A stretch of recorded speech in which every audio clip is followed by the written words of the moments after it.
Get out of the way and let him talk. Not that I'm going to get off of the stool. I can't get out anyway. But, Tony, we'd like to welcome you. Give it a good hand.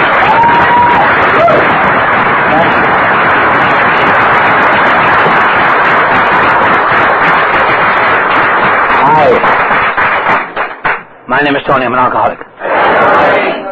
I don't know if anyone can see at the back here, but I have to be careful because I've snapped the tendon in my left leg. So I have to keep. If I drop dead from a thrombosis, because I'm told by the doctor that I've got to keep my leg up. Being an alcoholic, I defy those orders.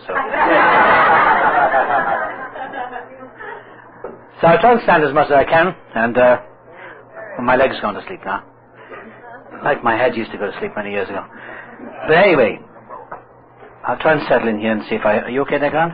Oh, yes, sir. Okay, well, I'll try and do the best I can. As I said, I'm an alcoholic. And a day at a time, I've been sober just over 22 years.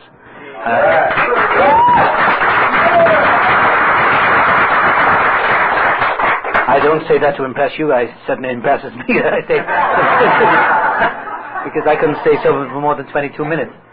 And that's a lie. I mean, I could actually stay dry for 6 weeks. That was the limit for me when I used to try and stay dry on my own. And I'll better put that there. Anyway, where shall I start? I guess at the beginning. Well, no, I'll start at the end. In fact, talking about alcoholism and alcoholic personality. The thing that saved my life when I came into Alcoholics Anonymous was on December 29th, 1975. I'll try and speak slowly because I've got a funny accent. I came into Alcoholics Anonymous December the 29th, 1975, 2 days before my natal birthday, in the Pacific Palisades group, Los Angeles. And the speaker that night, there were two speakers, a man called Don, who was a doctor, and the other one was a man called Chuck Chamberlain. And when Chuck got up to speak that night, I realized I'd come home.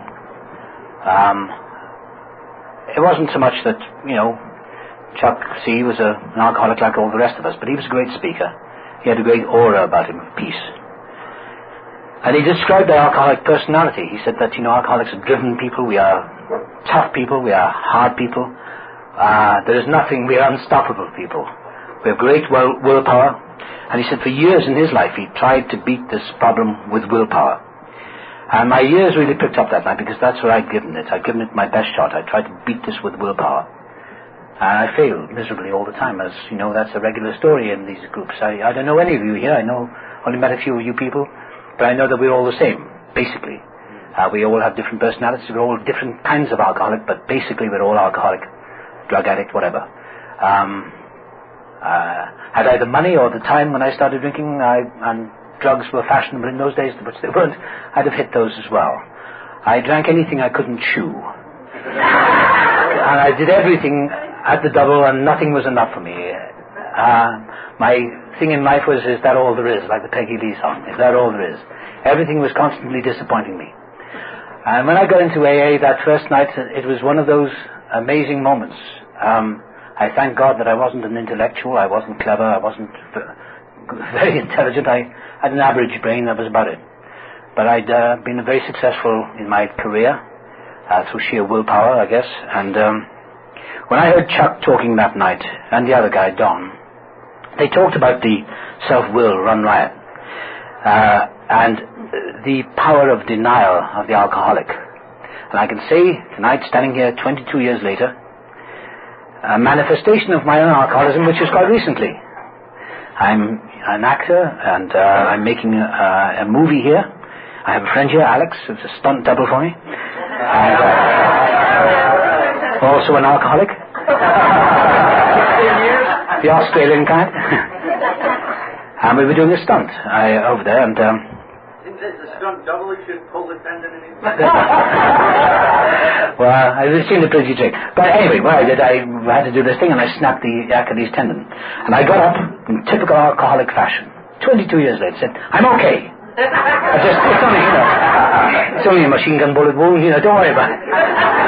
Went back to work, and I struggled through the rest of the day. Next day I was limping around and with this broken tendon, and everything was fine. So you okay? Yeah, I'm fine. Of course I am.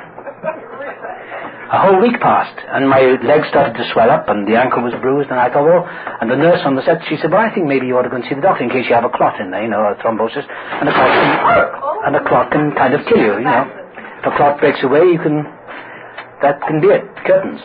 So I went to the doctor, and he examined it. He told me to get up on the table. He passed around in the calf. He said, you've snapped the tendon. I said, have I got a thrombosis? And he said, no, but you've snapped the Achilles tendon. I said, oh, okay, so what's that like? He said, well, that's very serious. Is it?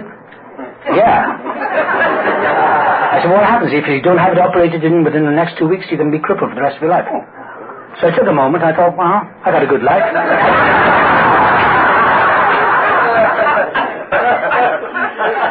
And I've got another leg. I've had a good career. I play Long John Silver now. So I considered this, and I said to him, yeah, fine, I don't need the operation. I'm just going to go on. I said, you mean I'll limp permanently? He said, yeah.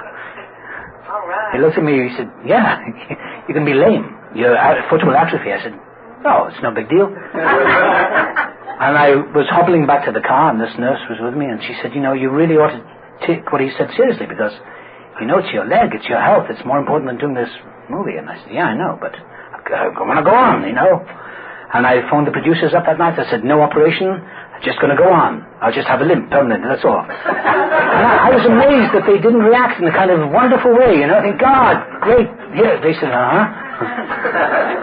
And 3 days later, they pounced on me. They said, you can have the operation. And it didn't occur to me, and I phoned my sponsor up in California. And I told him the story. He said, that's typical alcoholic. And it reminds me of the denial that's in our system. That was a form of denial. Because I think we're tough, resilient people. I mean, how any of us are here tonight, I don't know. I don't know how I'm alive, because I should have been dead years ago. And if I wasn't dead, I should have been in jail years ago. Life isn't fair. If it was fair, I would be dead. But I used to drive a car blacked out and still deny it. I used to go down to Central Hospital in Los Angeles, carrying the message down, and I'd see old guys in wheelchairs, shaking, falling apart, with wine sores all over them. And I said, what are you doing here? I said, it's an AA meeting. Do you want to come into an AA meeting? No, I'm just suffering from nerves, they'd say. And that's denial, looking down in the gutter, face down in the gutter, and saying, you're not dying. That's what it is. And this, in a way, was a manifestation of that. In a kind of funny way. I mean, I'm glad they persuaded me to have the operation. But the point of that boring story was just to tell you that that is really alcoholic behavior. And I got it done, and it's still a pain in the butt because I'm now immobilized. And for an alcoholic to be immobilized is a nightmare. So I can't get around much, but I'm stuck with this for 3 months, and I'm going back to work on Monday to do some sitting down work. And then we postpone the movie and we go back to Los Angeles. But anyway, the point of all this was, I just want to say that in that euphoria at that time, that few weeks ago, the wonderful thing about being sober is that even the possibility of being lame was exciting, because everything is exciting. I mean, I may be boring, but I've never been bored in 22 years. And I told my sponsor this joke on the phone. He says, it's like the alcoholic on the raft. The alcoholic who's dying, he's on the raft, his ship has gone down, he's the only survivor, and he's bobbing around in the ocean, The sun is blazing down on him, he's covered in sores, and he's dying. He's only got some water left for maybe another 2 hours, and he's dying. He's had it. In the middle of the Atlantic Ocean, and this big ocean liner spots him, and it starts circling around. And it gets closer and closer, and the cat says, hold on, we're coming to get you. And the alcoholic says, which way are you going? And I guess that's it. That's what we are. But I think that's why we're such great people, because we are crazy. I remember that night when I heard Chuck C. and the other guy talking, and I thought, I am insane, and I've been insane for many years. And I'm allowed out, and it's okay to be here. And that night I heard Chuck say, he said, we're here because we're not all there. He said, that's fine. And that's the great thing, because we are alive, and we are enriched souls, I believe. I don't know if we're special people. I don't think we're special. I think we're cursed people, and we're truly blessed if we can get a handle on this thing called alcoholism, a day at a time. I carry around in my body and in my personality a seemingly hopeless disease, which is terminal and progressive and will kill me. And yet, for some reason, 22 years later, I'm sitting in a meeting house in Orlando, Florida. And I take it that my life is none of my business. Because I came to this country in 1974. I became an actor back in the 60s, I think it was. And full-blown alcoholic, and I came here in 74 to New York, and I came to America. My intention was to make a lot of money and, make the pot of gold. And the last place I expected to end up was Alcoholics Anonymous. The last place alcoholics ever want to come to is Alcoholics Anonymous. And yet, this is where I ended up. Much against my will. Much against my will. And I can't explain why that happened to me. Except I think there was one streak of decency left in me, and I'd done everything to get into a lot of trouble. I've been through 2 marriages. I'm still with my second wife, and why she lived with me all those years, I wouldn't have given me more than 4 minutes of my time if I'd been her. But like we do attract some pretty remarkable people, I think. I don't know why they put up with us, but my wife put up with me through the drinking years and through sobriety. I don't know which was harder for her. And she's one of those weird moderates, terminally moderate. She's here in Orlando with me, and she has 1 glass of wine every night. I don't know why she bothers, because it's on the table for about a whole hour. She usually ends up pouring half of it down the drain. She smokes 2 cigarettes and doesn't bother to inhale. And I asked her sometimes, I said, why do you bother to drink if you don't even finish it? Sometimes, she's walking around the house, back in England or wherever we are, and she'll suddenly say, didn't I leave a drink somewhere? It's on the kitchen table. I always know it. I said, how do you know? I said, I always know it. I said, how can you even have it out of your hand? She said, well, I don't need it that much. I said, what does it do for you if you have 1 drink? She said, well, it's nice. It takes the edge off. I said, what edge? But she's normal. She's not an alcoholic. She says things like, weird things like, leave it. Let it go. Forget it. I have to go on my knees every morning to ask God to help me to forget it. Because I have a long list of resentments in my mind that go back years and years. Even before I was born, I can resent anything. But those normal people tend to be, whatever normal means, my wife, I guess, tend to be easygoing, have an equanimity in their nature, and have a lot of common sense. And I respect them very much. And I have a lot of friends who are not alcoholics. They still puzzle me. I go out with some friends in London, and between 4 of us, we sit there at the table, maybe 6 sometimes. I don't go out that often, but when we do. And I watch them. They have a bottle of wine between 5 of them. And it's still half empty or half full when we get up to leave. And that's the weird thing. I remember when I first got sober, and it was my first year, and I was traveling from New York to Los Angeles. And there was some kind of, public holiday. It wasn't Thanksgiving, but it was something like that, maybe 4th of July, I can't remember. And this stewardess in the plane was going around with champagne, Champagne for, it may have been Thanksgiving. She came to me, she said, do you want some champagne? I said, no, not for me, thanks. She said, well, come on, it's a special day. I said, no. She said, not, I said, no. She said, why not? I said, I've got a report to work next Thursday. She looked at me, she said, I don't understand. I said, no, nor do I.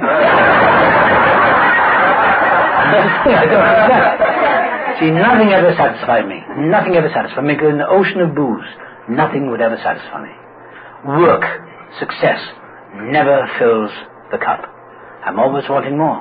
But as I'm getting older, I'm wanting less now because I've done it all. I've had some fun. And as I said, I've never been bored in my life in these last 22 years. I never get bored. And I've learned a lot, I think, through the years of being sober. I hope I've been learning and will go on learning. I don't come to any great conclusions because everything is pretty open-ended. I came into Alcoholics Anonymous as an agnostic. The most amazing thing happened. I came to New York, first of all, in 1974. And to do a play. And I met this woman. It was in October 1974. And she was a member of Alcoholics Anonymous. And I was drunk as a skunk and sick to death and insane. And she didn't say a thing. She did the typical AA thing. She left me alone. She just smiled a lot at me, never mentioned it. And we started rehearsing, and we started working on this play, and we were in this big successful show for 8 or 9 months, I think. And she, Mary, she's dead now. She died sober, but she never said a thing to me. She smiled at all my stupid jokes. Sometimes she'd come over to the bar with me and have a coffee. It was one of those sort of restaurant bars. And I was really puzzled by her. And somebody told me, they said, Mary's an alcoholic. Now, I know that she'd gone and said to somebody, tell Tony I'm an alcoholic and I'm an AA. I would think that. So they passed it on that way. They said, you know Mary's an alcoholic. I said, oh, really? God, that's sad. I said, I don't see her drinking. They said, no, she doesn't drink. She's in AA. What's that, an alcoholic? Oh, I said, that lot. Yeah, that's religious. Yeah, well, she's sober anyway. I said, that's why she smokes so much. Is that why she looked... I couldn't figure it out. And I never dreamed of asking her. And then on my last few weeks in New York, I remember I was in a party. And I tried to stay dry for about 6 weeks. And I was in this party, and I was drinking. And I was in bad shape. And I asked her for help. And she took me out next day. We went out and had a meal. And she gave me some information about this weird program called Alcoholics Anonymous. And she said some pretty insulting things to me that a child could understand. She said, you know, if you don't take the first drink, you won't get drunk. Oh. What's talking to me like this? Mickey Mouse language, you know. She said it's like taking an elevator from the top floor and you can get up on any floor you want. Or you can go right down to the basement and into hell. Or she's like taking a subway from Park Avenue right down to the Bowery. She said, you can get off any time you want to. I thought, why is she talking to me in this fairy tale language? So she said, would you like to come to a meeting? And I said, no. Having asked for help, I, typical alcoholic, turned it down. But I stayed dry on my own for 5 weeks with a little help of a little bit of glass, which I didn't like much. That wasn't my scene. But I stayed sober for some years, stayed dry. And I think at that time something had happened. Something had shifted chemically in my body, and mind, whatever. I flew out to California in July 75, and I took that first drink and I hit the booze pretty bad. Then I dried out another few days, maybe a couple of weeks. Then I hit it again, and it was tequila was the stuff I used to love, you know, tequila. And it did wonderful things for my brain, tequila. Being an agnostic or an atheist, it gave me visions of God and angels. This is hallucinogenic, the amount I was drinking. And I think by that time my tolerance had become pretty low. My threshold had become low, and I didn't need to drink that much. And I would start to hallucinate and get these strange religious visions. They were really weird. But what it did, it softened me up for this program, because in December 1975, my wife left to go back to London. She wanted to go back to let me die if that's what I chose to do, or give me space to die. She knew she couldn't handle me anymore, and I remember saying to her, I was driving her to the airport, I said, I think I'm an alcoholic. She said, oh yeah. I said, maybe I'll join AA. She said, oh. And she had changed completely. She gave me the cold shoulder, and I saw her off I said, say hello to your family and have a good flight. She said, yeah. And I realized in that moment, as she turned her back on me, that I had lost the one person I'd ever loved. She was walking away from me. And I hated her for it. But I knew what she meant. She couldn't take any more. Got in the car and I drove down to Arizona. I started my drive to Arizona. I was on my way to New Mexico to find those magic mushrooms that Carlos Castaneda. Not that I'd ever read Carlos Castaneda, because I never had the staying power to read anything very much, but I heard about these magic mushrooms and the Yaqui Indians and all that. So that's where I was headed. I wanted to get it off the planet. You know, I wanted something stronger than tequila. Anyway, I didn't get that far. I got as far as Arizona and Christmas Day, and I was staying in this lousy hotel. I phoned my wife on Christmas morning in London. I said, happy Christmas. She said, thank you. Where are you? I said, I'm in Phoenix, Arizona. No surprise at all. Well, have a good time. She put the phone down. And I drove back to California, and on the 27th of December 1975, I sat in my apartment, and I knew it was over. And I felt that loneliness that only alcoholics feel, I think. Well, I don't think we call it the market on loneliness, but I think it's a special loneliness that alcoholics feel because we're going insane. And next thing I remember, somebody phoned me, and I ended up in a party. And I was in this party sitting under a piano, which is not sort of normal behavior of social group, having a fight with another actor. And it was in Beverly Hills, and anyway, this woman picked me up, and she said, come on, you're going home. And I stood outside with this friend of mine, and I said, I've lost my car. Somebody's stolen my car. He said, no, they didn't steal it. He said, you left it in the middle of Wilshire Boulevard with the engine running and the radio on. Don't you remember? I said, no. He said, somebody saw you, got in the car, drove you here, and you don't remember? I said, no. I said, all I know is that I'm an alcoholic and I need help. And I looked at those I think they were pepper trees. and the sky, and I thought somebody up there really likes me, because I should be dead by now. I used to do all those crazy things, drive my car in blackouts, never remembering next day where I'd been, whether I'd killed anyone. I'd always check the radiator to see if I'd any blood or anything, or damage. I don't know why they didn't catch me. The police never picked me up. And I can't remember driving, over the canyons into the valley and at night. And this friend stayed with me. I went to his house and I said, I'm an alcoholic. I sort of sobered up. It was like a pilot light went on. And I stayed Sunday back at my apartment. Didn't think of phoning AA. I thought I'd give myself 24 hours to think about this, very seriously. Which is very dangerous to think for an alcoholic, especially on one's own. So on the Monday, I got up and I thought, well, maybe I'm making a big thing of this. And a little voice inside prompted me, said, pick up the phone and phone Alcoholics Anonymous. I phoned them up and a woman answered the phone. And her name was Dorothy. She was an elderly woman. And I said, my name is Tony, I'm an alcoholic. I think I'm an alcoholic. I said, I'm beaten. I don't think I can drink anymore. She said, that's good. I said, I feel terrible. She said, that's good. I said, I'm kind of at my wit's end. She said, that's really good. And she said, do you want me to send somebody over to see you? This was 10 o'clock in the morning. I said, no. I didn't want anyone in the white raincoat and the Bible and a bottle of scotch coming over to see me, smiling goodness all over me. I was very suspicious of this organization. I resented elderly ladies with teacups and cookies saying, hi, honey. I didn't want anything to do with that charity. I hated Christianity, church, everything about God and holiness and goodness. I thought I hated. But deep down I didn't. Of course I wanted it. I wanted to be normal. This monkey was on my back and I couldn't get rid of it. People had told me, friends said, Tony, you're so successful, you're so talented. Why do you do this to yourself? I said, do what? Can't you just cut down the drinking? And I'd look at them, that disgusted look. Are they insane? Cut down? Why? Why cut down anything? Why take half measures at anything? So I went into the central office in West Los Angeles, and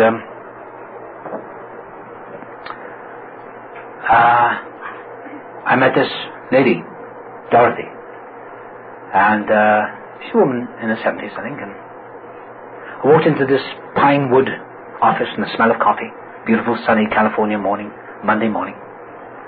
And I said, my name is Tony, I phoned you. She said, yeah. She looked like one of those ladies out of Norman Rockwell, She said, sit down. I sat down and she talked to me for a little while. And she said, what do you do? I said, I'm an actor. She said, oh, my husband was in your business. She said, he was a sound engineer in the movie business, motion picture business. She said, he nearly died of alcoholism. And she said, I came in to volunteer to answer phones. She wasn't an alcoholic herself. She's one of those, very Christian women. So she talked to me about the nature of alcoholism. And I said, well, I've stopped many times, but I can't stay stopped. She said, well, that is alcoholism, honey. I said, I can stop, but I can't stay stopped. She said, that is alcoholism. And she said, it will kill you. She said, you're a nice-looking young guy. She said, what? You don't want to kill yourself, do you? I said, no.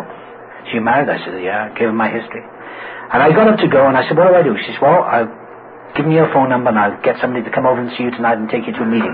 When they said meeting, immediately my defenses went up. I said, is it religious? She said, no. Just try it and see.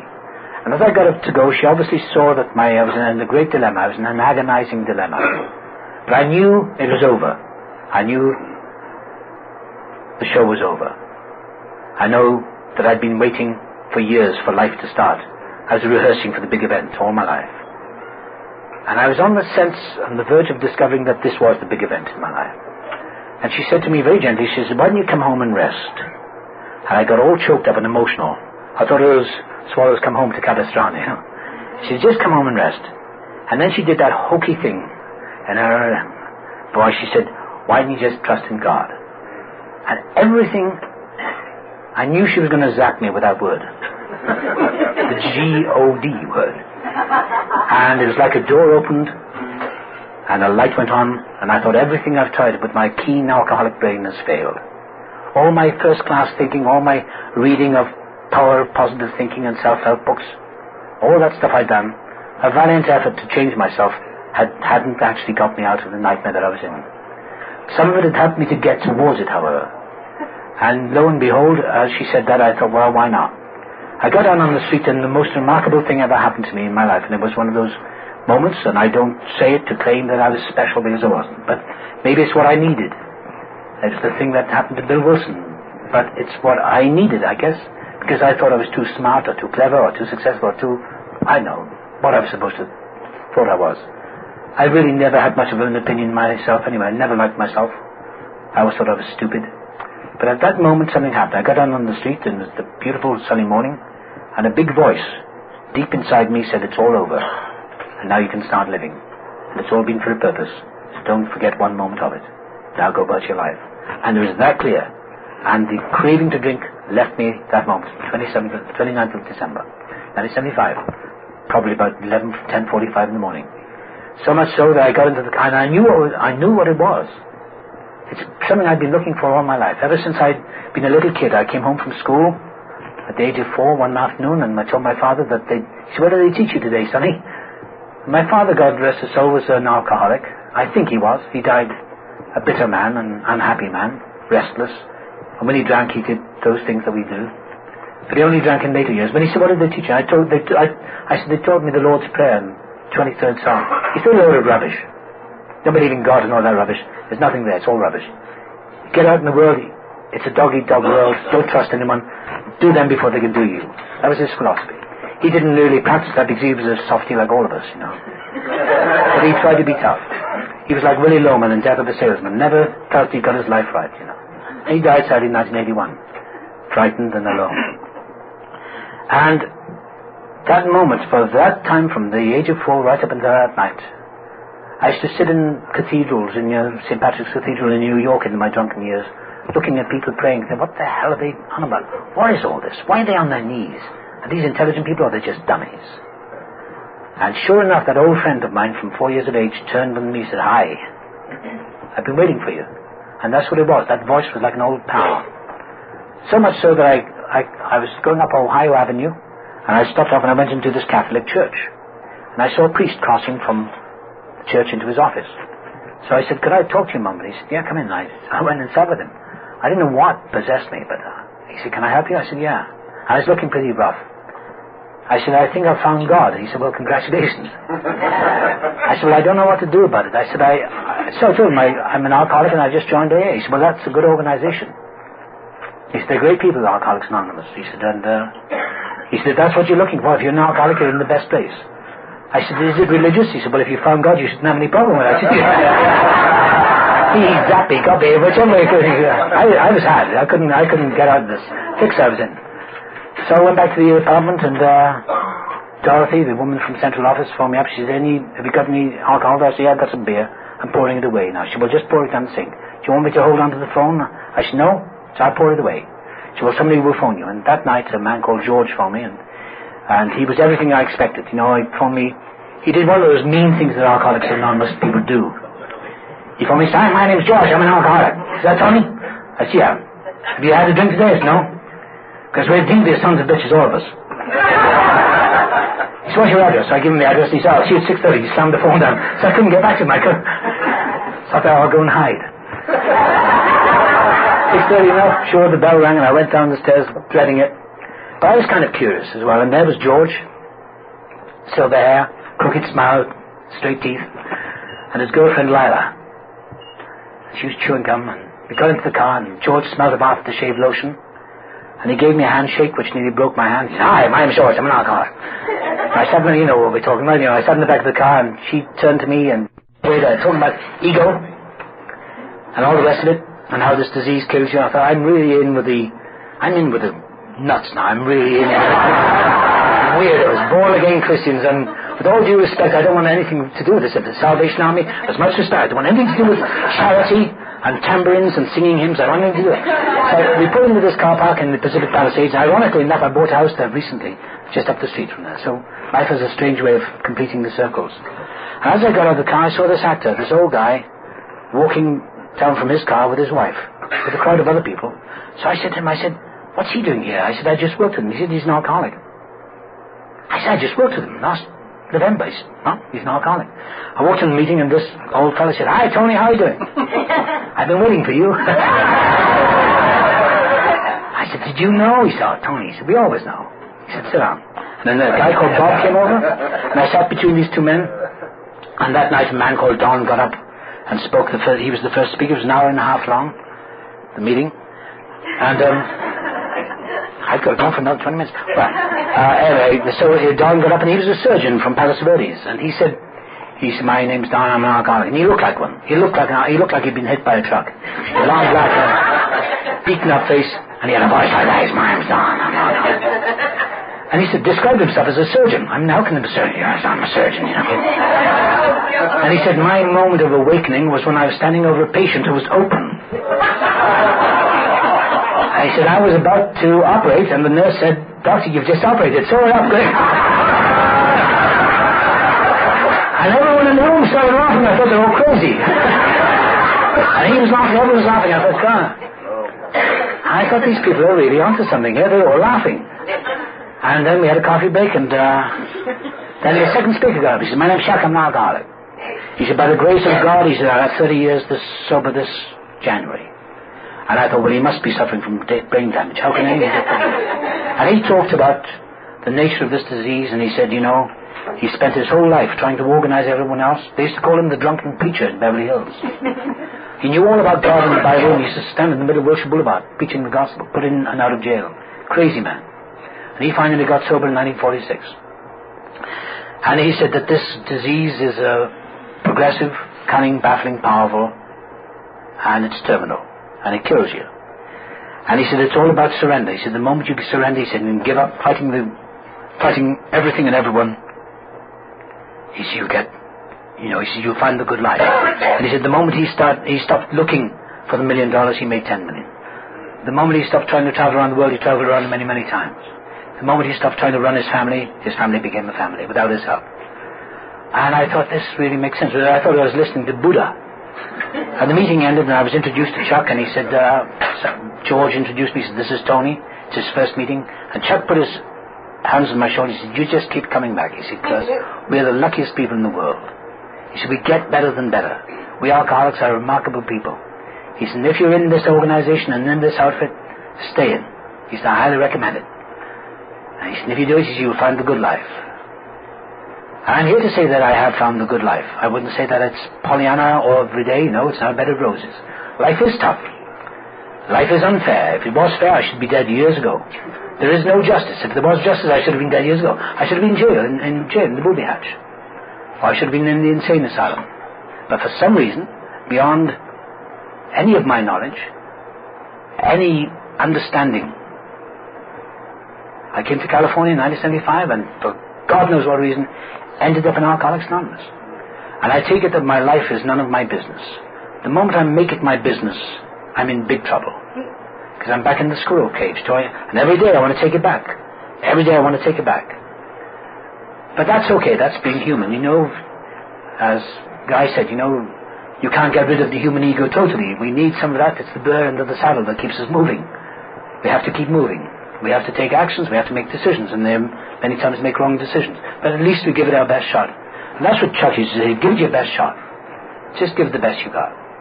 And I got over the years, I've met the most stunning people, you know, and I've been all over the place, all over the world. And I remember going to Australia, and in Melbourne, and going to a meeting, and, you know, meeting a bunch of Australians in a room. But actually, you meet a lot of Australians in Australia. I had my friend here. In New York, you know, meeting a lot of New Yorkers in a meeting. I don't know who they are. I go in, but within minutes I know what they are. Because we all have the X factor.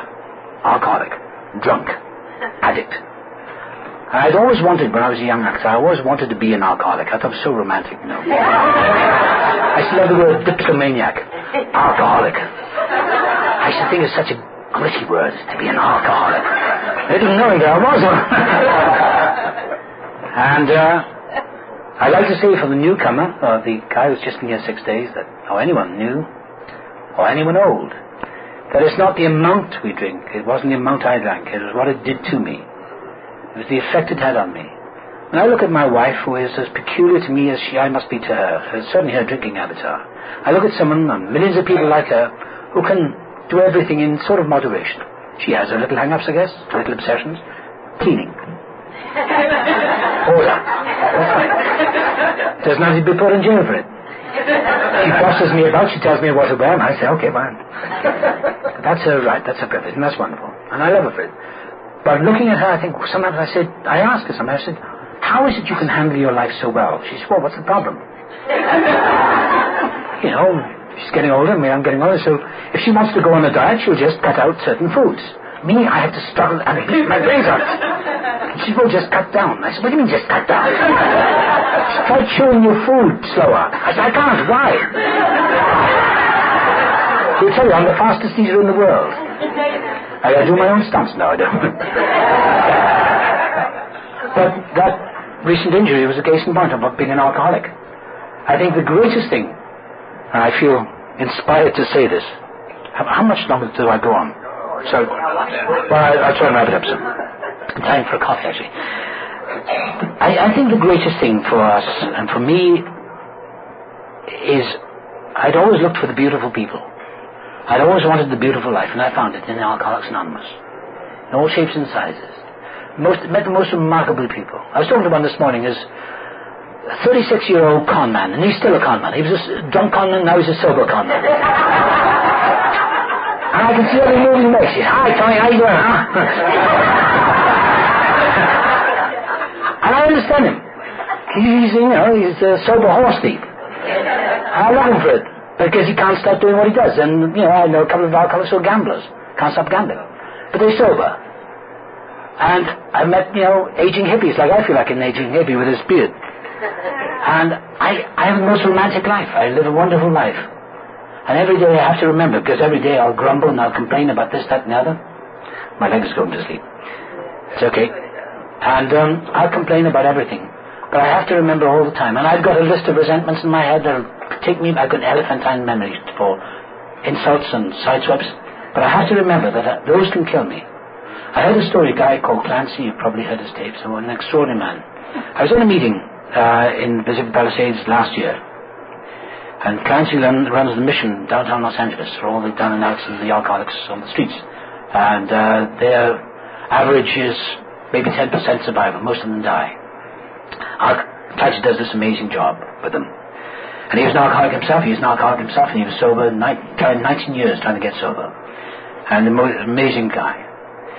And he and Chuck were very close friends. But I remember him saying at a meeting one morning, an early morning meeting in Pacific Palisades last year, sometime I believe. And he said, my name's Clancy and I'm an alcoholic. And he said, this room, he said, I used to come to this meeting. It was held on a Saturday morning here years ago. He said, my sponsor started this. He said, my sponsor saved my life. But my sponsor died drunk. He said, because they changed the seating arrangement. Without telling him. And although that was kind of funny, it was very sad. He said, because that's what gets us drunk. It's the snapping shoelace. It's the appointment that's not kept. The little tiny things. We can handle earthquakes, we can handle twisters, we can handle anything. The snapping shoelace or somebody looking at us from the passing bus can get us drunk. And all the ingredients of all the peculiarities that we are, all the weird stuff that makes all of us up, and certainly in my case I know the weird, strange things that go on in my mind, that I feel like a rich person because I've made friends with people who are I mean, you know what I mean. I'm the richest people in the world. I don't mean financially rich. Just amazing people. Power-packed people. Ex-cons, people who were in jails. And I knew a guy in Los Angeles who was his last drunk was a shootout with the police, he and his wife. And he ended up in a big jail for 10 years. And he came out and reformed. Sober alcoholic, and he's about 30 years sober now. His name is Woody, an amazing guy. And I've had the privilege of meeting people like that. Some of the old times. What I love about this meeting, I've only been here 3 times, it reminds me of the early days in Los Angeles when people used to smoke. I was in a meeting with Alex a couple of weeks ago, at a meeting up at Kissimmee, I think, and people were smoking. And I thought it's like the good old days. I don't smoke myself, and I don't like it's too smoky, but it took me back 22 years ago. And I used to go to those meetings. Some of those old timers were there, sitting around the clubhouses playing cards. And these are the guys who saved my life. I remember going into the central office in my first week after being sober for 7 days, and I was feeling nervous one morning, and I was sitting in the coffee shop. My wife hadn't come back from England, and And I was very nervous, and I was convinced I wouldn't be able to figure this program out. I'd failed at everything in my life, and I thought that I'd fail at this. I'm bound to screw this one up. So I walked down the street and went back into that central office that I told you about. And there was a man there called Dan. He was a big guy. He had tattoos all over him. And he was the last person on earth I wanted to see. And, he said, what can I do for you? I said, my name's Tony. He said, my name's Dan, I'm an alcoholic. And he looked at me, and big head, big shoulders. He looked like a killer. I think he was a killer. He said, how are you doing? I said, got 5 days sober. And he gave me a big bear hug. I said, I'm scared. He said, you're scared? I'm scared. He said, I'm always scared. I said, you? Yeah. He said, I'm an alcoholic. He said, everyone's scared. He said, I'm scared. So what? Come and have a coffee. And magical things like that. And he put me at my ease. And I realized that I didn't have to be John Wayne. John Wayne had scripts, you know. So, he didn't have to be Humphrey Bogart, sort of looking cool or whatever. But that's what I tried all my life, to be like somebody else. And I learned some lessons in this life, a few lessons anyway, I hope. I have a cat. It's quite content being a cat. It doesn't want to be a dog. But me, I always want to be somewhere else. Look at a hummingbird. It doesn't want to be a crow. It's quite happy being a hummingbird. But we alcoholics always want to be somewhere else. And I really have to close now. I remember my first 2 years of sobriety. My wife and I drove down into Arizona. We bought a new car and took off. And this is alcoholic. And we got to the lip of the Grand Canyon. And we got up early sunrise to go and see down into the Grand Canyon. And I looked down and I said, is that it? Yeah. Oh, I thought it was deeper than that. No. Is that all there is? I guess that's why we drank and use drugs, because life is constantly disappointing us. We have such a lust for life, and life is constantly letting us down, so we commit suicide slowly on the installment plan. I guess that's what the dynamic is. We slowly commit suicide because we can't get enough of the elixir of life. Alcohol has been with us for thousands of years. It's used in religious ceremonies. We just about a little bit too much of God, I guess. But as they said, we look for God in the bottle. I was looking for God in the bottle, and I found some kind of peace of mind momentarily, and then it would turn around and zap me, and I had the tiger by the tail for all those years. And all I can say is,